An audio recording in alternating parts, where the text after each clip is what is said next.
2016 linear algebra के कुछ question करेंगे। फर्स्ट क्वेश्चन क्या है मेरे पास, let X Y Z be a basis of R cube, consider the following statement P and Q. P statement is this, Q statement is this, which of the following above statements hold true, these are the options. मेरे पास P और Q दो statement दी गई है और ये पूछ रहा है कि उनमें से कौन सी स्टेटमेंट ट्रू है। पी स्टेटमेंट क्या है कि x plus y y plus z x minus z is a basis of R cube, और क्यू स्टेटमेंट है x plus y plus z x plus 2y minus z x minus 3z is a basis of a R cube.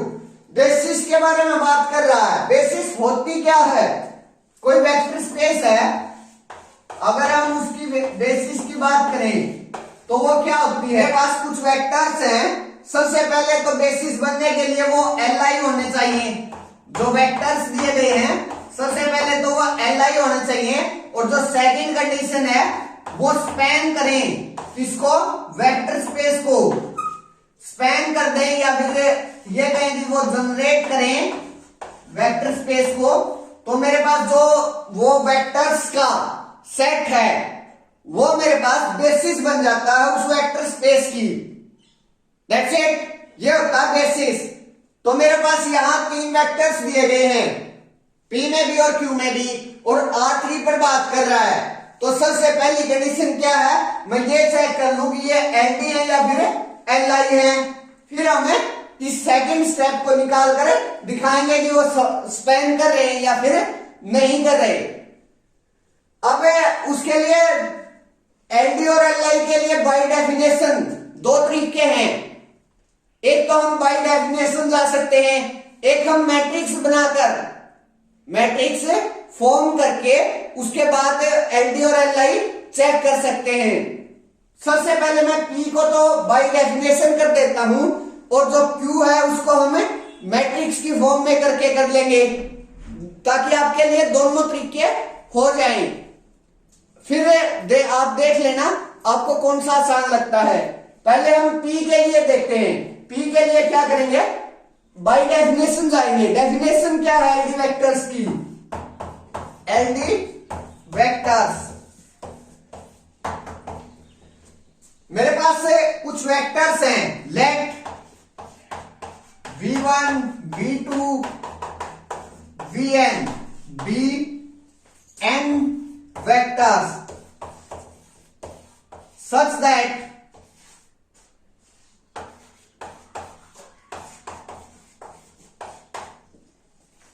a1 v1 plus a2 v2 plus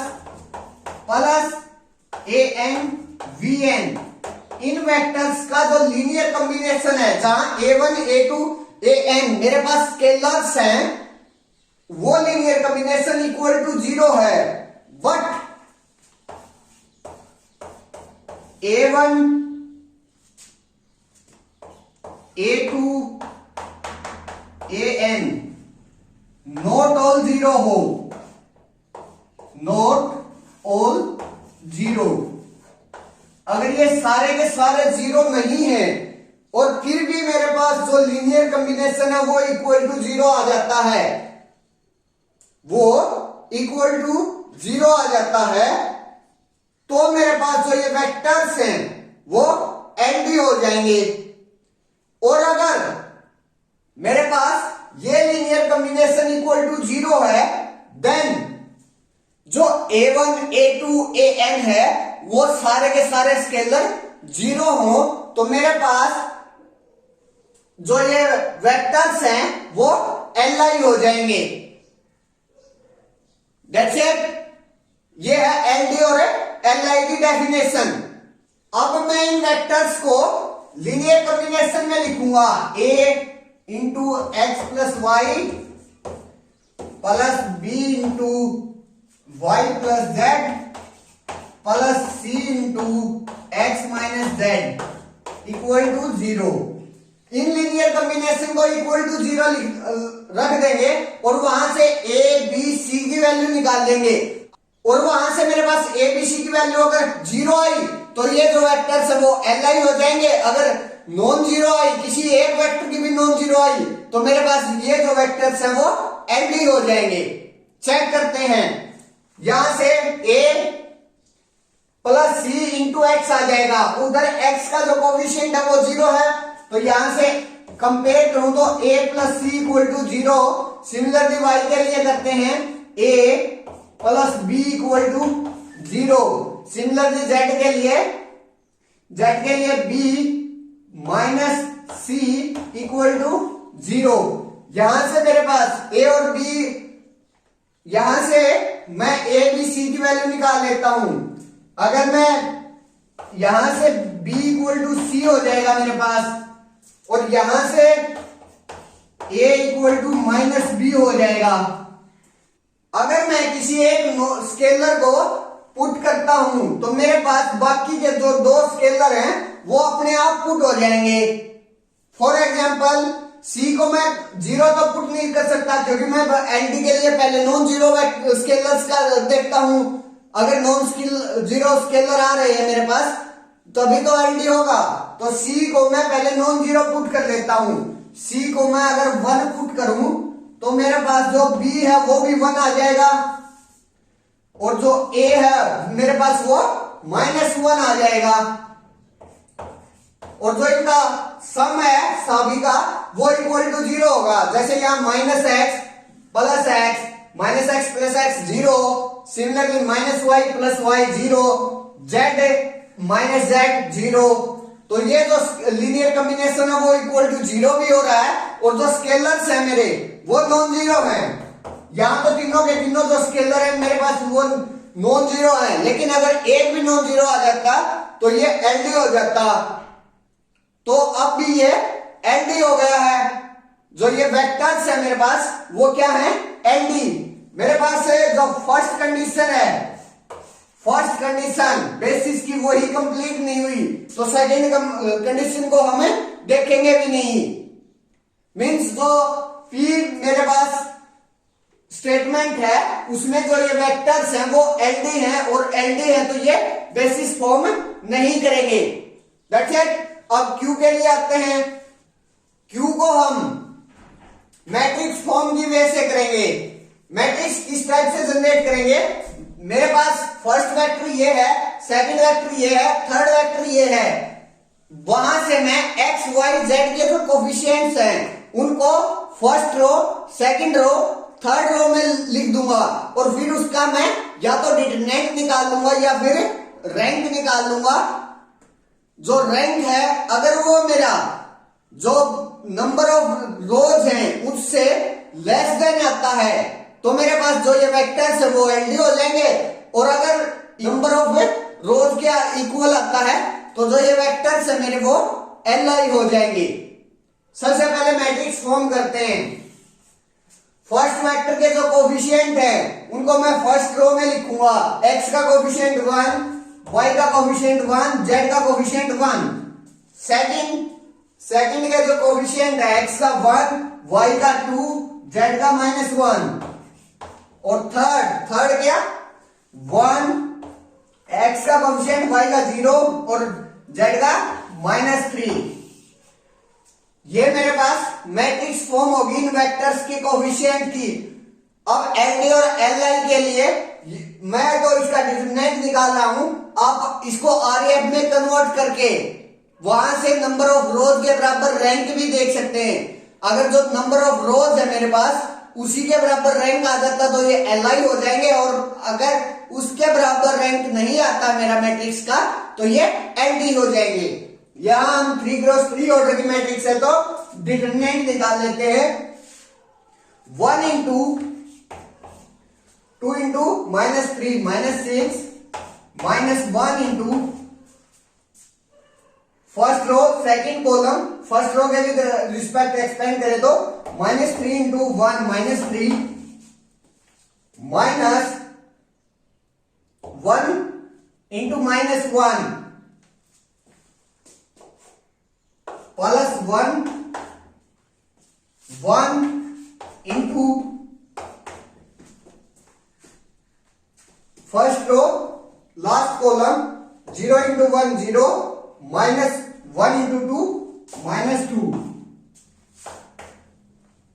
-6 solve out कर लीजिए यहां से, -3 + 1 -2 +2 -2 equal to -6 आ जाएगा, जो कि non zero है। अगर determinant non zero है मेरे पास, तो जो ये वेक्टर्स हैं वो Li हो जाएंगे। वेक्टर्स Li हो गए तो मेरे पास फर्स्ट कंडीशन सेटिस्फाई हो गई। अब सेकंड कंडीशन देखते हैं कि जो ये तीनों के तीन वेक्टर है मेरे पास, वो मेरे R3 को जनरेट कर देंगे, स्पैन कर देंगे या फिर नहीं करेंगे। मेरे पास रिजल्ट होता है, अगर मेरे पास n Li वेक्टर्स हैं और डायमेंशन मेरी वेक्टर स्पेस की n है, तो जो वो n Li वेक्टर्स हैं वो मेरी बेसिस फॉर्म कर देते हैं। यहां मेरे पास R3 की बेसिस बताना है और जो ये तीन वेक्टर्स हैं वो मेरे पास Li आ गई। Li आ गए तो जो ये तीनों के तीन वेक्टर्स हैं वो मेरी बेसिस को फॉर्म कर देंगे उस रिजल्ट की सहायता से। तो जो ये मेरा Q है उसमें जो वेक्टर्स का सेट दिया गया है वो तो बेसिस फॉर्म करेगा, लेकिन P में जो वेक्टर्स का सेट दिया गया है वो बेसिस फॉर्म नहीं करेगा, क्योंकि वो Li नहीं है, फर्स्ट कंडीशन उनकी सेटिस्फाई नहीं है। That's it, means Q statement is only true, only Q statement true. Option c is right answer. Next question, question number second, consider the following statements P and Q। Again मेरे पास दो statement दी गई है और ये पूछ रहा है कि of the following statements for true, इनमें से कौन सी स्टेटमेंट ट्रू होगी। पहली स्टेटमेंट P स्टेटमेंट क्या है मेरे पास, if m equal to this then m is similar. m ये मैट्रिक्स दी गई है और ये पूछ रहा है कि क्या ये जो मैट्रिक्स है वो सिमिलर होगी। अगर हम इसका डिटरमिनेंट चेक करें और डिटरमिनेंट अगर इक्वल टू 0 आ जाता है तो ये सिमिलर हो जाएगी। हम इसका डिटरमिनेंट निकाल लेते हैं। डिटरमिनेंट अगर मैं फर्स्ट रो से एक्सपेंड करूंगा तो 1 into 9 into 2 18 minus 4 into 3 12 minus 1 into first row second column छोड़ देंगे, 9 into 1 9 minus 4 into 1 4 plus 1 into first row last column 3 into 1 3 minus 2 into 1 2। अब यहां से सोल्व आउट कर लीजिए, यहां से 18 minus 12 6 minus 9 into 4 5 into 1 5 plus 3 minus 2 into 1, यहां से 1 इंटू 1 आ जाएगा, तो 6 प्लस 7 माइनस 5 इक्वल टू 2 आ गया, जो कि नॉट इक्वल टू 0 है। अगर इक्वल टू 0 आता तो ये सिमिलर होती, लेकिन नॉट इक्वल टू 0 है तो ये नॉन सिमिलर है, मींस P जो स्टेटमेंट है मेरी वो फॉल्स है। अब Q स्टेटमेंट पर आते हैं। Q स्टेटमेंट क्या कह रहा है मेरे पास, late S be a diagonalizable matrix if T is matrix such that S plus 5D equal to ID then T is diagonalizable। मेरे को S एक diagonalizable मैट्रिक्स दी गई है और T n अगर कोई भी मैट्रिक्स है और इस टाइप से दिया गया है S plus 5D equal to identity into d, d कोई भी मेरा स्केलर है, देन टी इज डायगोनलाइजेबल। ये पूछ रहा है कि टी डायगोनलाइजेबल होगा या नहीं होगा। सबसे पहले डायगोनलाइजेबिलिटी की डेफिनेशन क्या होती है, अगर एस मेरे पास डायगोनलाइजेबल है तो मेरे पास एक नॉन सिंगुलर मैट्रिक्स ऐसी एग्जिस्ट करेगी P inverse S P such that जो ये P इनवर्स एस पी है वो क्या बन जाएगा, मेरे पास एक डायगोनल मैट्रिक्स आ जाएगी। अगर S डायगोनलाइजेबल होगी तो मेरे पास एक matrix non singular matrix exist करेगी कि अगर मैं S की pre multiplication with inverse of P और post multiplication with matrix P के साथ करूं तो मेरे पास जो ये P इनवर्स SP है वो एक डायगोनल मैट्रिक्स आ जाएगी। तो तब हम S को क्या बोलते हैं, डायगोनलाइजेबल मैट्रिक्स बोलते हैं। अब हम इसी का यूज करेंगे।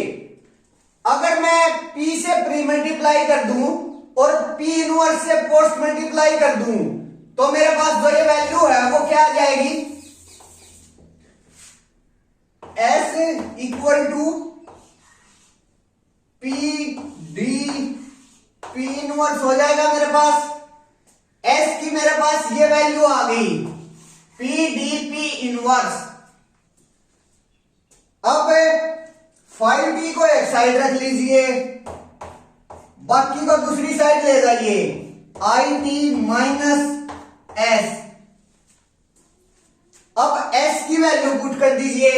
S की क्या वैल्यू है मेरे पास, P D P इनवर्स है, उसकी वैल्यू पुट कर दीजिए, ID minus P D P inverse. अब यहां डायगोनल मैट्रिक्स है, डायगोनल मैट्रिक्स भी एक डायगोनलाइजेबल मैट्रिक्स होती है। इसी P का यूज करूं तो कोई गलत नहीं होगा। तो उसके प्री मल्टीप्लिकेशन में भी P आ गया, ID into P inverse minus PD P inverse. अब यहां से P को आगे कॉमन निकाल लीजिए और P इनवर्स को पीछे कॉमन निकाल लेते हैं तो मेरे पास क्या आ जाएगा, P ID minus D into P inverse. मेरे पास ये भी एक डायगोनल मैट्रिक्स है, ये भी एक डायगोनल मैट्रिक्स है, तो दोनों का जो डिफरेंस होगा वो भी एक डायगोनल मैट्रिक्स होगी। डायगोनल मैट्रिक्स होगी तो ये मेरी डायगोनल मैट्रिक्स आ गई। और एक नॉन सिंगुलर मेरे पास ऐसी मैट्रिक्स है जिसकी अगर मैं प्री मल्टीप्लिकेशन करूं और उसके इनवर्स से पोस्ट मल्टीप्लिकेशन करूं तो मेरे पास 5D आ रहा है, ये 5D के बराबर आ रहा है। तो 5D मेरे पास क्या हो जाएगी, स्केल डायगोनलाइजेबल मैट्रिक्स हो जाएगी, क्योंकि अगर S हमारी डायगोनलाइजेबल थी तो उसको हम इस टाइप से लिख पा रहे थे कि P D P इनवर्स, जहां जो D है वो एक डायगोनल मैट्रिक्स थी। सेम वे से हमने 5D को लिख दिया P D P inverse. ID minus D को अगर मैं D डैश लिखूं तो वो एक डायगोनल मैट्रिक्स है D डैश। तो जो ये मेरी 5D है वो डायगोनलाइजेबल होगी, मींस अल्फा T डायगोनलाइजेबल होगी तो T भी पक्का क्या होगी, डायगोनलाइजेबल होगी। तो यहां से मेरे पास T डायगोनलाइजेबल निकल आई, मींस जो Q स्टेटमेंट है वो ट्रू होगी और जो P स्टेटमेंट थी मेरी वो फॉल्स थी। तो only Q statement is true. Option c is correct answer. Thank you.